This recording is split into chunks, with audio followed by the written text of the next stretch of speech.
G'day. Arc Raiders has released some patch notes post Server Slam of some changes they're going to introduce when the game releases on October 30th.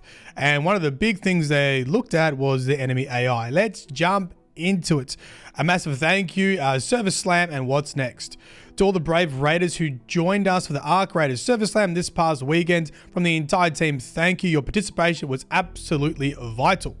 We designed the Server Slam to stress test our systems and collect real-world feedback, and you delivered. We are working around the clock to implement fixes and tune the game for launch. So let's see what they are changing. The key takeaways, nice and concise, which I do appreciate. Your feedback coupled with our data gave us crucial insights, and we took immediate action on the several fronts. Stability. You helped us quickly identify and resolve stability issues across all platforms during the test. We've locked in even more solutions leading up to launch day to ensure a smooth launch experience.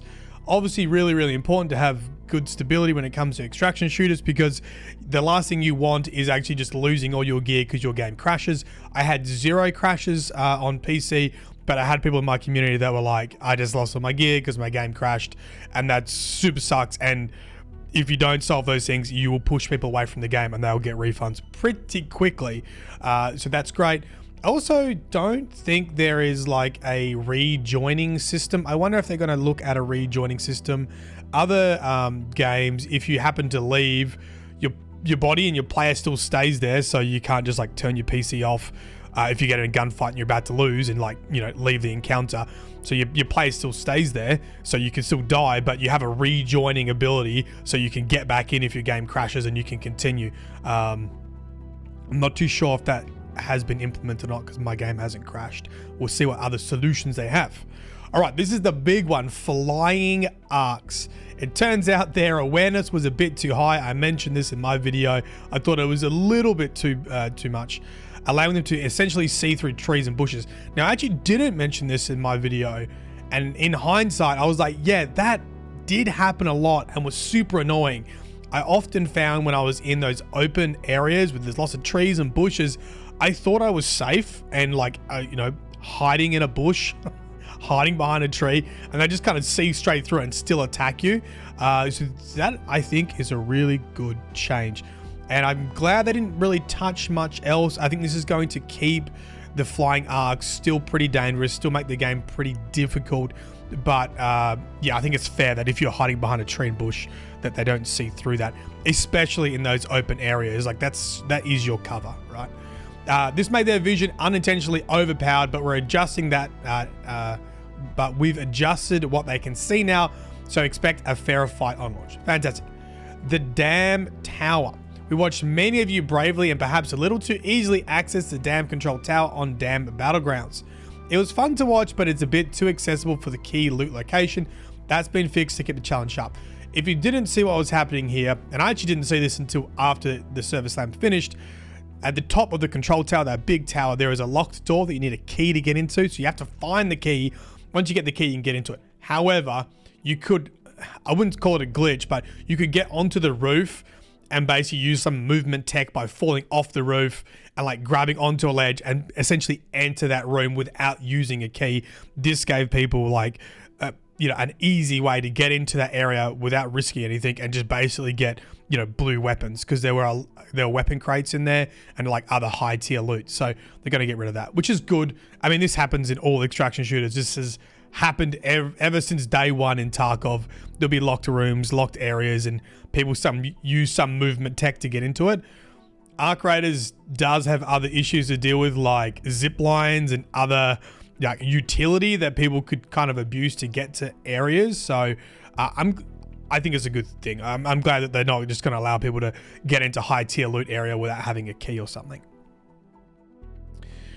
It also makes it better. Like if you do have a key and you get into it, like there should only be one entrance or exit to that tower control room, and it feels a bit unfair when people are like getting off, jumping off the side of the building and like going in through the window or something like that. Right. Visual difference. Some noticed a visual difference between Server Slam and early tests on certain hardware. I didn't see anything, but let me know if you did. The default settings did not change. The default settings did change a bit to favor more performance, and we are looking into tuning further to strike the right balance. Right. Beyond these points, your reports helped us smash a number of bugs and helped identify and address game balance and suggested improvements to the experience. Every piece of data and feedback you provide is helping us make Arc Raiders a better game. Here is a look at some of the community stats. Now, this is kind of cool. 30 million rounds played. The deadliest Arc was the Rocketeer. I don't think I died to the Rocketeer once because the Rocketeer kicked my butt on the first technical test. So I stayed clear of the Rocketeer the entire time.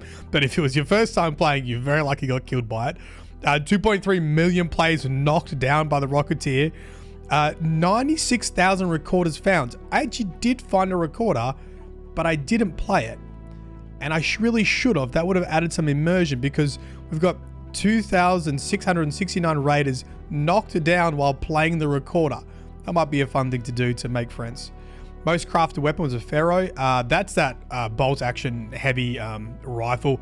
People, I think, were just upgrading that to the max level because it seemed very powerful because you couldn't really get other guns unless you were abusing that control room or finding weapon crates and getting like greens and blues. So it was a pretty strong starter weapon.